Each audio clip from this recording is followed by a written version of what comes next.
Ahí compartimos otros textos.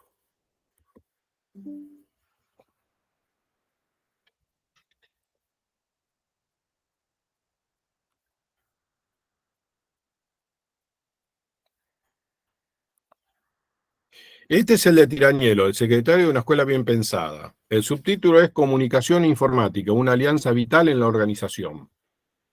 Es un libro que está totalmente enfocado hacia el secretario, ¿no? Ella parte diciendo que la comunicación se relaciona con los vínculos, los tipos de liderazgo y el poder. Esto ya lo podrían explicar, ¿no? ¿Cuál es el vínculo entonces? ¿Por qué se relaciona la comunicación con los tipos de liderazgo y con el poder y los vínculos que se construyen? Una comunicación fluida y que permita la retroalimentación, ¿de qué tipo de liderazgo proviene? Favorecedora de los vínculos y es un estilo democrático, profe. Exactamente, ¿eh? Y que no cree que el poder debe ser monopolizado y debe ser la fuente de toda la legitimación, sino que abre el juego. Entonces esto ya lo vimos con el otro texto.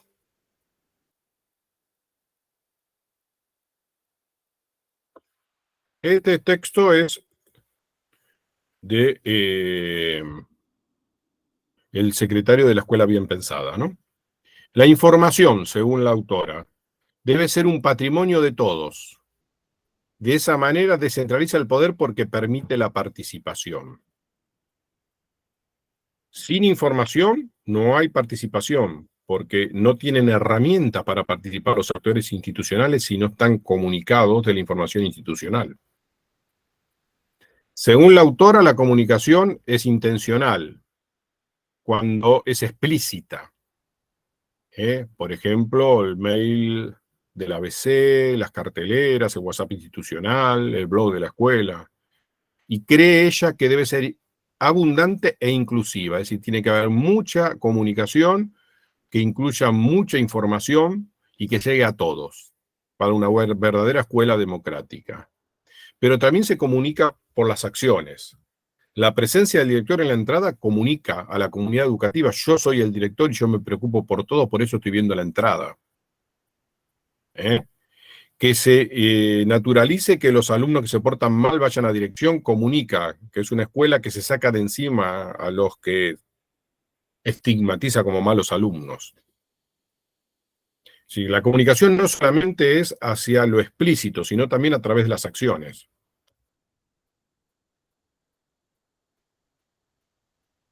Si dos pibes se están peleando y nadie interviene, ¿qué está comunicando ese equipo docente? Que no le preocupa a los pibes. El secretario, y esto téngalo bien claro por si le toca una problemática de comunicación, el secretario se constituye en un promotor de la comunicación. ¿Por qué? Por su tarea, necesita comunicarse con todos los actores institucionales, y tiene que interactuar permanentemente con ellos. Interactúa con los preceptores, interactúa con sus compañeros del equipo de conducción, interactúa con los docentes, interactúa con el equipo de orientación escolar, interactúa con las familias, interactúa con los alumnos. Porque el ámbito de competencia del secretario abarca su vínculo y su relación con todos sus actores institucionales.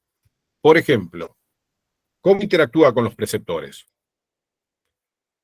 En todo lo que tiene que ver con ¿qué? La tarea administrativa. Claro, con el equipo de conducción ni hablar, es parte de él.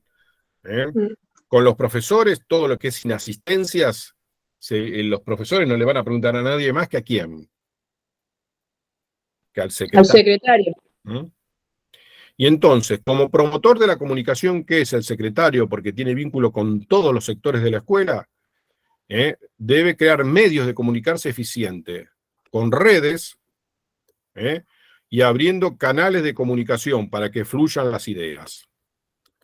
Esta es digamos, es donde se posiciona Tiranielo, ¿no? Quiere que haya muchos canales de comunicación para que todos puedan participar, cree en una escuela democrática y piensa que el secretario es un promotor de la comunicación, porque se comunica con todos permanentemente y por lo tanto tiene que crear redes que permitan la comunicación entre el secretario y todos los demás actores institucionales y los actores institucionales entre ellos. Por eso habla de redes, ¿no? ¿Para qué? Para que fluyan las ideas, dice. Después nos habla de las fallas en la comunicación, que tiene que evitar todo buen secretario. Discordancia sobre el significado de los términos. No, por ejemplo, ¿qué es un alumno reinscripto? Tenemos que tener clara la definición de los términos para poder comunicarnos bien. Si no sabemos bien qué es cada cosa, ¿qué es una tasa de egreso? ¿Qué es una mesa de examen? Nada, porque no existe, no podemos hablar de mesa de examen. Es decir, tenemos que tener claro el significado de los términos, sobre todo los términos técnicos que hacen a nuestra tarea docente, si no, no nos entendemos. Si uno piensa que el abandono interanual implica la baja del alumno y otro piensa que el abandono interanual significa que el alumno sigue siendo nuestro y tenemos que ir a buscarlo permanentemente hasta reincorporarlo, tenemos concepciones absolutamente distintas del abandono interanual. Exceso de información, dice que es un error, el exceso de información sobre una temática, tiene que ser la justa. La influencia de lo emocional, si no nos tenemos que enojar cuando comunicamos porque si no está todo perdido, ¿no?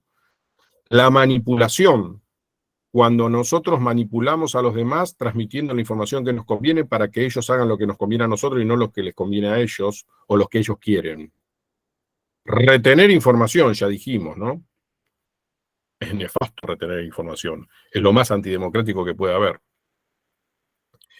Las diferencias de percepción que tienen que ver con lo que dijimos de discordancias sobre el significado de los términos.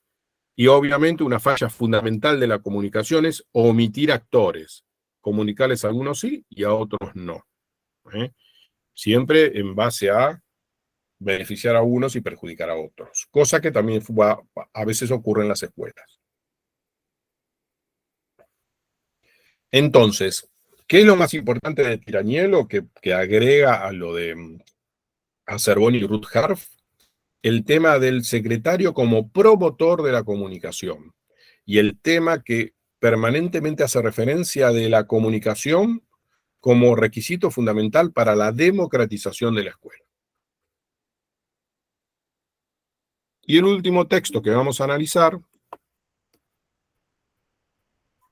ahí va, es documento para secretarios número 3 de la Dirección de Educación Primaria, pero que está en la bibliografía de secundaria.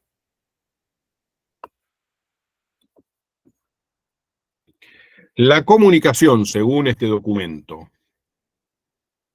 y esto también le puede servir para quedar bien en una prueba de selección, ¿no? El término comunicación procede del latín communis, que significa común o compartido. Es fundamental que los canales formales predominen sobre los informales. Si no, los rumores deteriorarán los vínculos y la organización. Es decir, siguiendo a Ruth Harff y a Cervoni,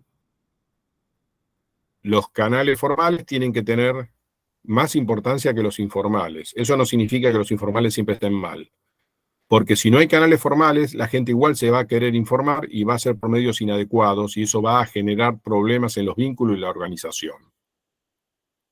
Después dice el documento, es un tema complejo que ocupa del 50 al 80% del tiempo de las personas en la organización.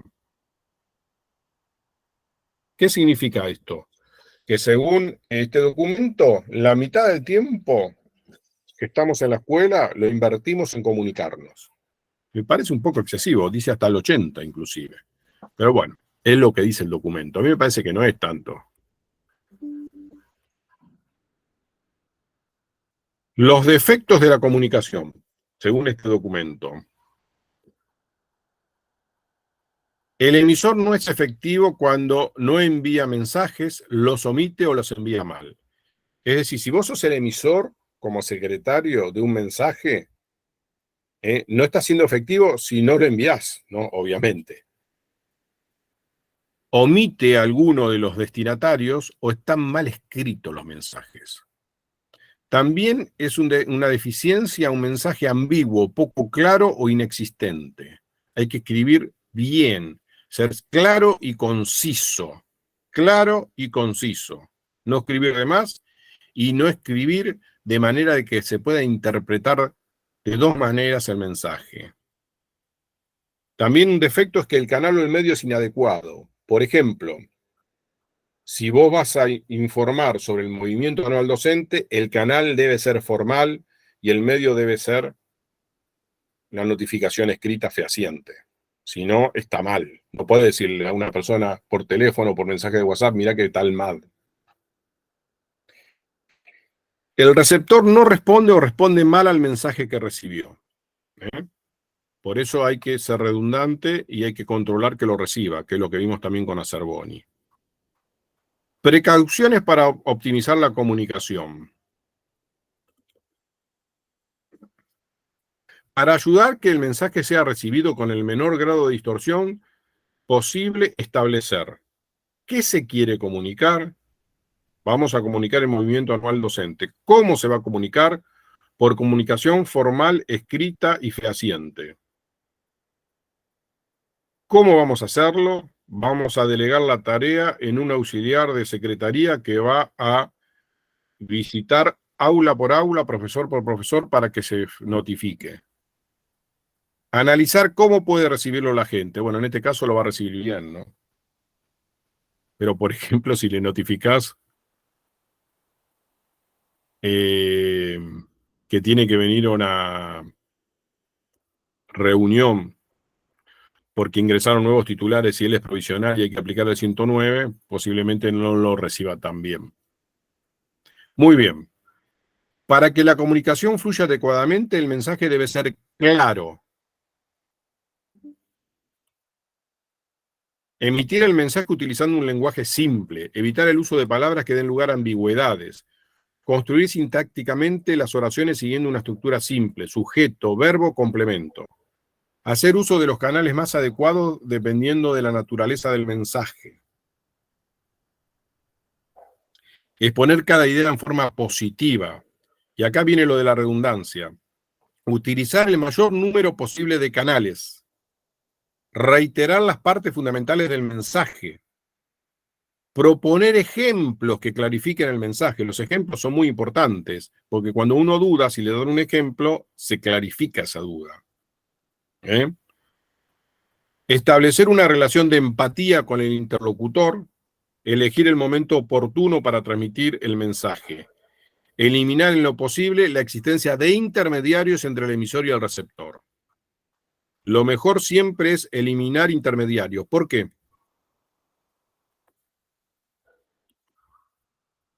¿Qué pasa cuando hay muchos intermediarios? Porque se transgiversa la información. No me salía la palabra. Tergiversa. Ahí está, tergiversa. Bien. El mensaje debe ser claro, entonces, dijimos por todo lo que recién acotamos. Directo.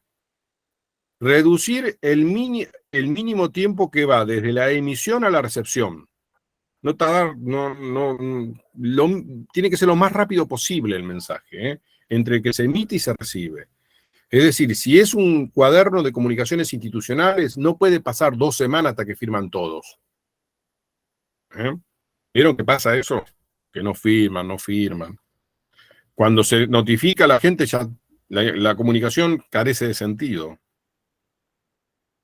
Y si es estatutario, ni hablar. Hay plazos. Expresar lo que se espera del interlocutor. En la comunicación hay que escribir claramente qué se espera del otro, ¿no? Por ejemplo, se espera que esté enterado. Que se notifique. Claro. Preciso. Distinguir perfectamente entre la idea principal y las ideas secundarias. Hay que ser preciso. Se tiene que ser muy preciso en lo que se quiere notificar y explicar los objetivos que se persiguen. ¡Epa!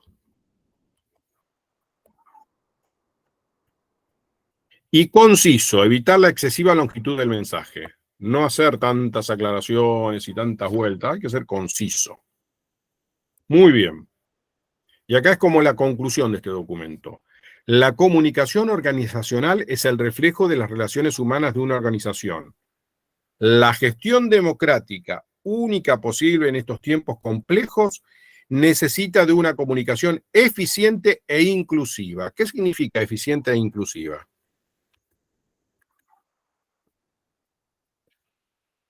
Una comunicación eficiente e inclusiva. ¿Qué significaría?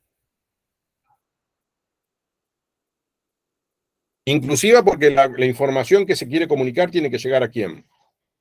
A todos. Todos. A todos los agentes. Y para que realmente llegue tiene que ser eficiente, tiene que ser redundante, tiene que ser concisa, tiene que ser clara, tiene que ser precisa. Utilizar muchos medios, perdón, muchos canales de comunicación para garantizar que llegue a todos. Igual, de acuerdo al tenor de la comunicación,